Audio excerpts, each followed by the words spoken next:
खबर शामिल करेंगे। कराची में ताजर मीर रजा कत्ल केस की तफ्तीश जारी है। तफ्तीशी टीम ने NCCI को 4 मुख्तलिफ खतूत लिख दिए, जिनमें स्मार्ट वॉच की फॉरेंसिक, व्हाट्सएप, सोशल मीडिया और डिजिटल अकाउंट्स की तफसीलात फराहम करने के लिए कहा गया है। तफ्तीशी टीम का दूसरा इजलास फिरोजाबाद थाने में जारी है, जिसमें कमेटी के 5 अराकीन समेत 2 नए अराकीन भी शरीक है। इसी पर मज़ीद बात करेंगे। आसिफ अली सैयद हमारे साथ मौजूद हैं। जी आसिफ, आगाह कीजिएगा।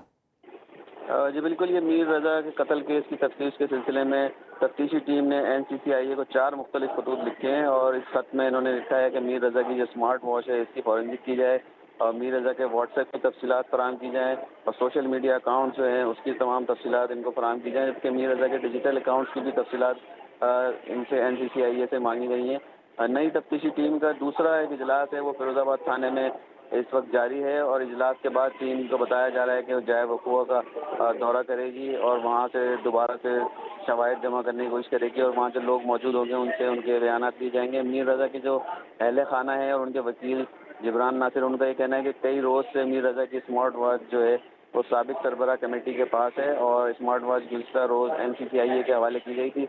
स्मार्ट वॉच की फॉरेंसिक NCCI नहीं करवाना चाहते, ये इनके वकील का कहना है। स्मार्ट वॉच की जो फॉरेंसिक है वो लाहौर लैब से उनका कहना है कि हमने करवानी है और स्मार्ट वॉच जो है वो सरबरा कमेटी के पास होने से उसमें टेम्परिंग किए जाने का भी उनको शक शुबा है। इस वक्त जो इजलास जारी है उसमें कमेटी के 5 अरकान समेत जो 2 नए अरकान थे वो शरीक हैं। फिरोजाबाद थाने में ये इस वक्त इजलास जारी है और 21 अफराद जो ज़ेर हिरासत हैं उनसे भी तफ्तीश की गई है, जबकि डिजिटल शवाहिद के हवाले से तफसीलात पर गुफ्तगू इस इजलास में जारी है। कमेटी के अरकान ने एक दूसरे को केस में मुख्तलिफ जिम्मेदारियाँ भी दी गई हैं, जबकि अहल खाना के बयानात भी इजलास में अरकान ने जायज़ा लिया है और इजलास के बाद अरकान का मुतवक्का तौर पर जो है वो जाए वक़ुआ का दौरा करेंगे। जी ठीक है, जाए वक़ुआ का दौरा करेगी। बहुत शुक्रिया आपका।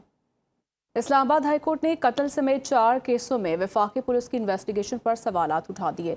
जस्टिस खादिम सुमरू ने रिमार्क्स दिए कि ये 4 केस हैं, चारों में तफ्तीश ठीक नहीं हुई। हमारे पास केस आता है तो तफ्तीश देकर फैसला करना होता है। तफ्तीश ऐसी होती है कि हमें जमानत देनी पड़ती है। इस्लामाबाद पुलिस इन्वेस्टिगेशन ऑफिसर की तनख्वाह 1 लाख और सिंध पुलिस में 40,000 है, लेकिन सिंध में तनख्वाह कम होने के बावजूद इन्वेस्टिगेशन अच्छी है। अगर आइंदा किसी केस में इन्वेस्टिगेशन ठीक ना हुई तो इस्लामाबाद पुलिस के खिलाफ लिखूंगा।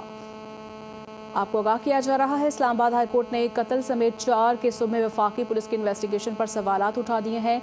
जस्टिस खादिम सुमरू ने रिमार्क्स दिए कि ये 4 केस हैं, चारों में तफ्तीश ठीक नहीं हुई। हमारे पास केस आता है तो तफ्तीश देकर फैसला करना होता है। तफ्तीश ऐसी होती है कि हमें जमानत देनी पड़ती है। इस्लामाबाद पुलिस इन्वेस्टिगेशन ऑफिसर की तनख्वाह 1 लाख और सिंध पुलिस में 40,000 है, लेकिन सिंध में तनख्वाह कम होने के बावजूद इन्वेस्टिगेशन अच्छी होती है।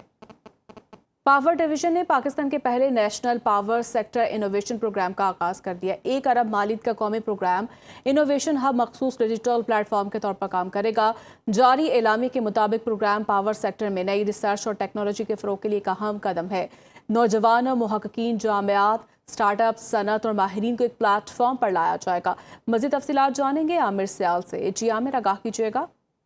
ये पावर डिवीजन का बहुत अच्छा इकदाम है। इनोवेशन हब कायम किया जा रहा है, यानी कि जो कोई तहकीक करना चाहते हैं लोग, जिनके पास इनोवेटिव आइडियाज़ हैं, उनको माली वसाइल और स्पेस फ्राहम की जाएगी कि वो अपनी रिसर्च एंड डेवलपमेंट को जो है उस पर काम कर सके। और पावर डिवीजन ने इसके लिए 1 अरब रुपए मुख्तस किए हैं। 3 साल में जो है ये इनके लिए फंडिंग रखी गई है और ये जितने स्टार्टअप्स आते हैं या रिसर्चर्स आते हैं उन्हें ये फंड दिए जाएंगे। पावर सेक्टर के जो डिफरेंट मसाइल हैं उन्हें हल करने के लिए कोई इनोवेटिव तजावीज़ आती हैं तो उनके लिए रिसर्च के लिए सरमायाकारी फराहम की जाएगी और अगर वो कामयाब होती है तो उससे इसका इतलाक भी किया जाएगा। और ये बहुत अच्छा इकदाम है और ये इस तरह की इकदाम जो है वो हुकूमत की तरफ से दीगर मिनिस्ट्रियों को भी कहा जा रहा है कि वो इस तरह के इकदाम का जो है करे ताकि मुल्क में जो है इनोवेशन को तेज़ किया जा सके। जी जी, बहुत शुक्रिया आपका।